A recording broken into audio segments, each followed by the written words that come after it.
And হঠাৎ করে আমরা কেউ ভাবিনি, ইনফ্যাক্ট আমার অনেকগুলো ইন্টারভিউ আছে ডুরিং দ্য ফেজ 1 পার্ট 1-এর সময়, কে আমি প্রায় বলতাম কি না আর চাঁদের পাহাড় হলে আমি অন্তত করবো না, কারণ এত বেশি ডিফিকাল্টিস, কখনো সিংহ, কখনো সাপ, কখনো হাতি, কখনো কখনো ও। আমি বলেছিলাম কি বস আমাকে বাদ দাও, আমি আর নেই।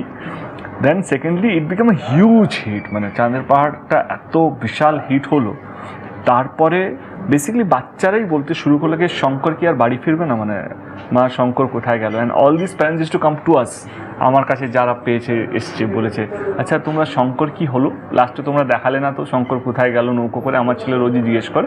And I am sure that কি কমলদার সাথে এরকম প্রচুর ইনসিডেন্ট হয়েছে হয়তো।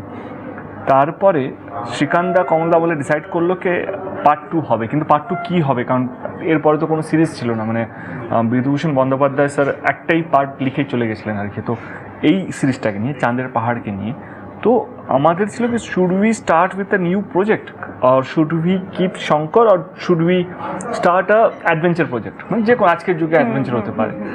দেন কমলদাই বললো কি না ওই সিরিজটাকে আমরা কন্টিনিউ করতে পারি, আমরা 1920টাকেই ফলো করতে পারি। Then he took 6 months time, then he wrote one screenplay.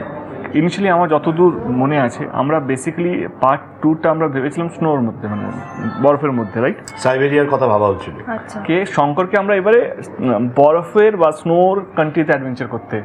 তো আমার সাইকোলজিক্যালি মাথায় ছিল কি আমরা নেক্সট সিরিজ যদিও বা হয় তো it will been like snow clad mountain হবে বা স্নো ক্ল্যাড কান্ট্রিজে হবে। হঠাৎ করে রেনফল ফরেস্টটা এলো, হঠাৎ করে ওনারা রেকি করতে চলে গেলেন, and then one fine day they said let's shoot in Amazon.